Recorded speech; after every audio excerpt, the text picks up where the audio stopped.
Já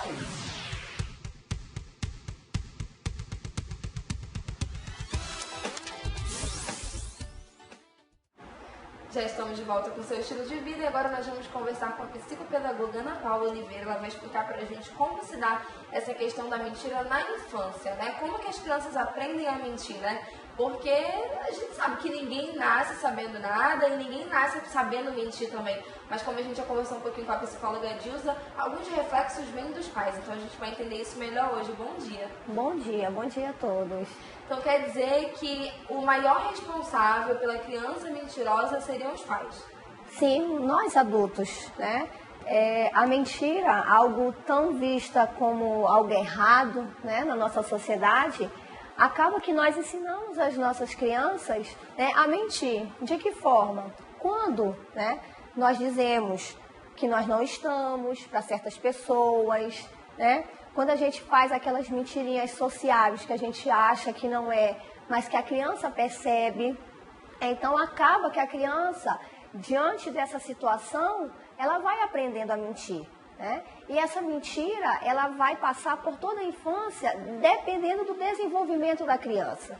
Então, se nós falamos de uma criança de 2 a 3 anos, essa mentira, ela vai estar misturada com as fantasias, né? As fantasias que as crianças criam, as fantasias que elas vivenciam, né? Os desenhos, esse mundo fantasioso, ela acaba misturando com as mentiras sociáveis que é ensinado pelo adulto ou pelos pais, né? Com quem a criança convive. E aí nós, né, enquanto pessoas responsáveis, a gente precisa diferenciar esse tipo de mentira, né? Se é uma mentira mesmo ou se ela está misturada com essa fantasia.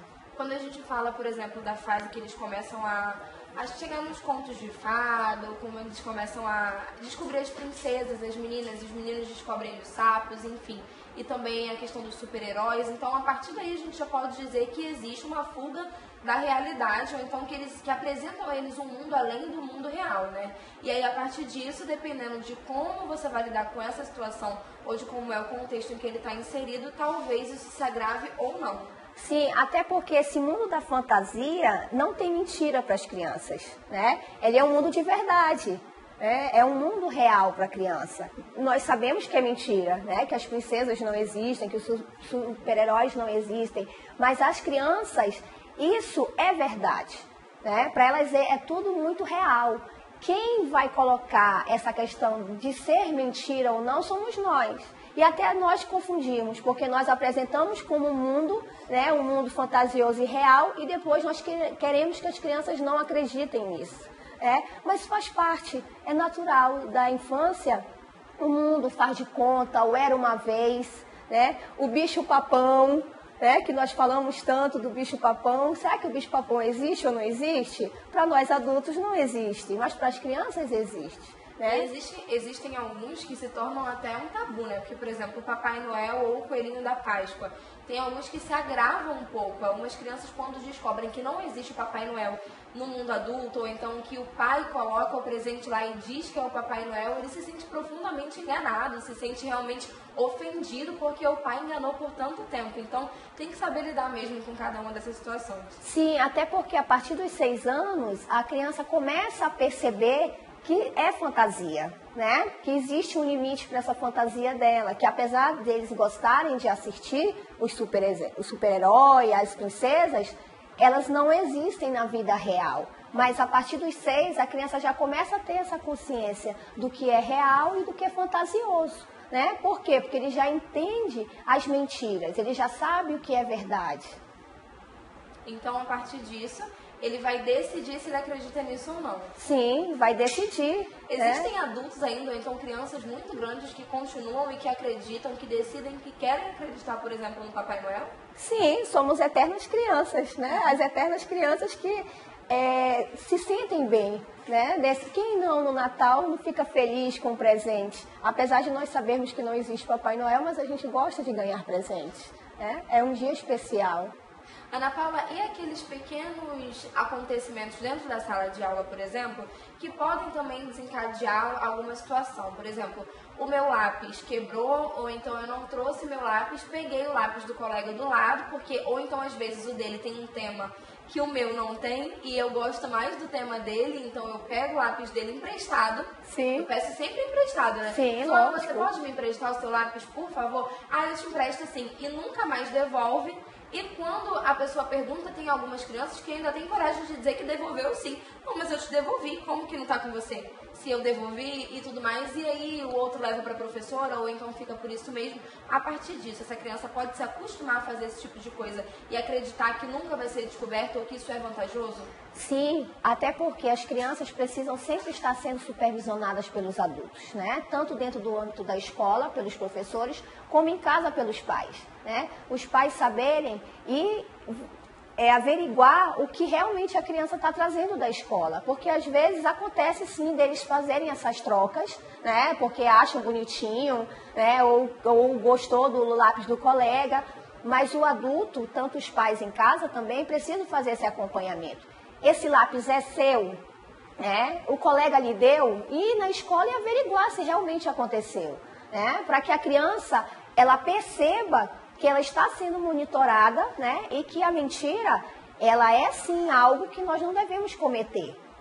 Então é importante também a gente estar de olho. Dentro de uma sala de aula, existem algumas situações que se o professor não coordena muito bem, a coisa pode desandar, né? Sim, e são muitos sim. detalhes, porque imagina você olhar para o estojo de 45 crianças todos os dias para saber se dentro daquele estojo ali existe alguma coisa que não é dele. E como você vai saber se ele veio com aquilo ou não? Então quer dizer, além de tudo isso, a gente precisa saber se os pais estão fazendo esse acompanhamento também. Porque muitas vezes, quando você vem com uma base de casa, você sabe que você não deve pegar aquele lápis, né? E Sim. o pai conhece melhor, por exemplo, o material de cada filho. Então, seria interessante que os pais observassem sempre quando chega em casa, né? Se tem alguma Sim. coisa a mais ou não. E que façam devolver, se não tiver. Sim, é muito importante, né? Esse acompanhamento e fazer o acompanhamento na escola, se realmente aconteceu essa devolução, né? Para ele perceber que se foi algo que ele mentiu, foi um erro, né? Porque é importante sempre mostrar para a criança a consequência do erro, né? Às vezes a gente fala assim, não é feio ou não é feio. Para a criança às vezes se torna muito abstrato isso, né? Para a idade dela. Mas sim mostrar para ela as consequências, né, dessa atitude, dessa mentira, de repente ter ficado com o lápis do colega e não ter devolvido. Essa consequência pode ser o castigo, porque é muito polêmico também, né? Algumas pessoas defendem o castigo, defendem, por exemplo, o cantinho do pensamento, e outras pessoas não defendem. Dizem que a criança precisa de liberdade, que a criança precisa se expressar, e que a partir disso o castigo seria uma punição desnecessária. Mas de que forma que a gente mostra a consequência e que consequência seria essa? Sim, quando a gente usa a palavra castigo, ela fica muito forte, né? Castigo, está castigado.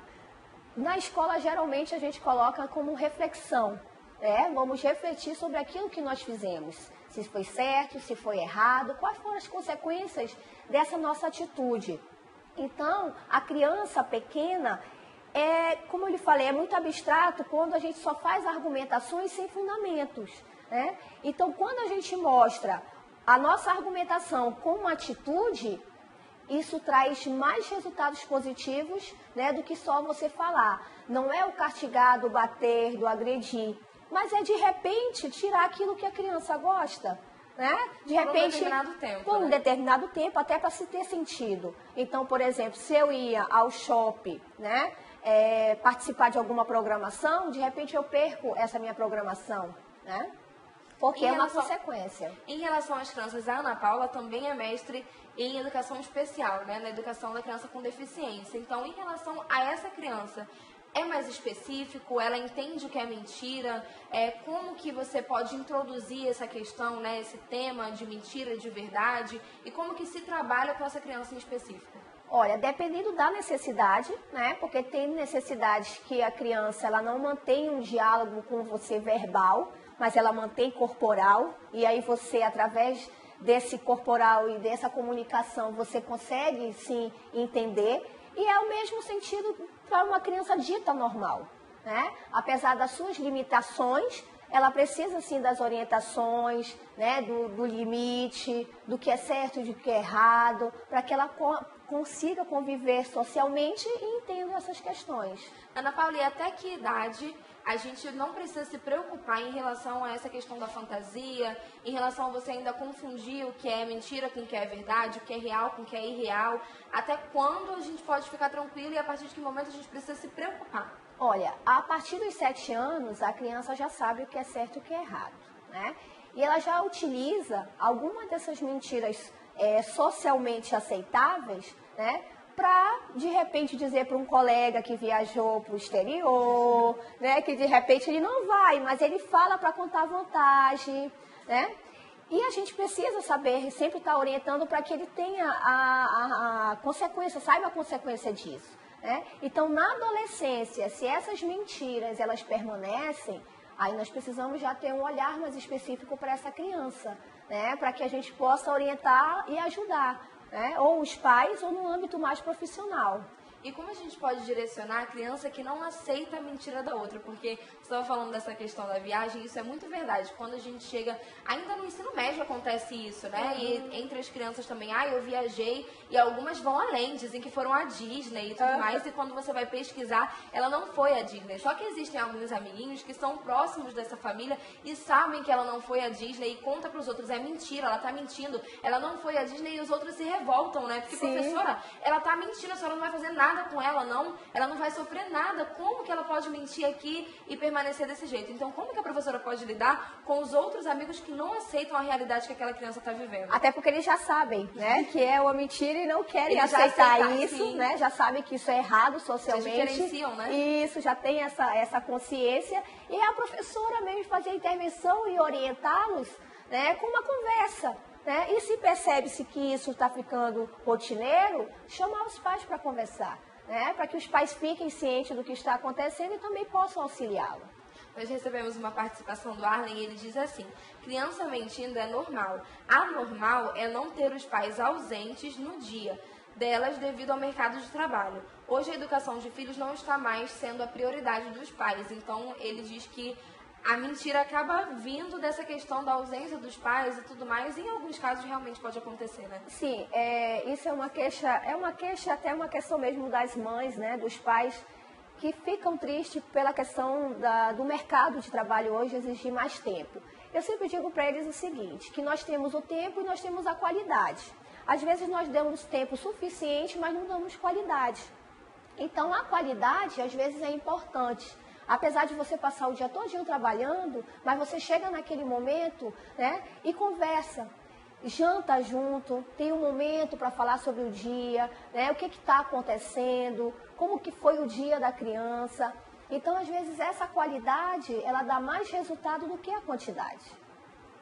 Como lidar também com aquelas crianças que mentem porque elas querem ter alguma coisa que não é possível? Por exemplo, a própria questão da viagem. Eu gostaria muito de ter a oportunidade de viajar com os meus pais e o meu irmão, enfim, a minha família toda, para um lugar que é o meu sonho, que seria o meu sonho, mas nós não temos condições. E a partir disso, eu minto que eu estou indo para lá para viver essa realidade de alguma forma. Como que a gente pode mostrar para essa criança, porque às vezes nem é maldade, né? Simplesmente porque ela quer vivenciar aquilo e aí ela se coloca naquela situação. Mas como que a gente traz essa realidade para ela sem ser agressivo, sem matar, por exemplo, ou destruir os sonhos que essa criança ainda tem? Com certeza, até porque é uma mentira que ela cria, né, para fugir, talvez, de alguma realidade social.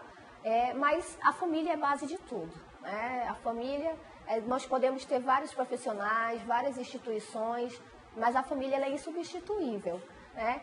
E parte do princípio dos pais fazerem essa orientação e mostrar qual é a realidade familiar. O que eu posso proporcionar, o que eu não posso proporcionar a longo prazo, a curto prazo, para aquela minha criança. Né? Então, se a família realmente ela não pode proporcionar, a gente precisa falar a verdade. Né? A verdade ela sempre vai prevalecer. Né? Então, é preciso falar a verdade e mostrar para aquela criança se é possível ou não aquela viagem ou aquele sonho.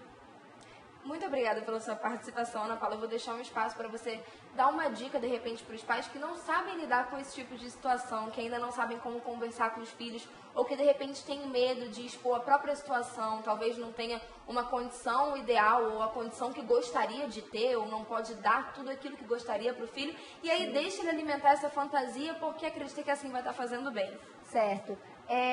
A verdade, né, ela precisa ser sempre dita para a criança, né? Apesar da idade, dependendo da idade da criança, da questão das fantasias, nós precisamos falar a verdade, né? Então, a orientação, o amor, o carinho, os limites, né, que nós falamos tanto hoje, ele precisa ser dado desde cedo para a criança, né? E sempre falar a verdade, o que a família pode dar ou não, porque o amor, ele não tem valor, ele não tem preço, né? Ele não tem razão social.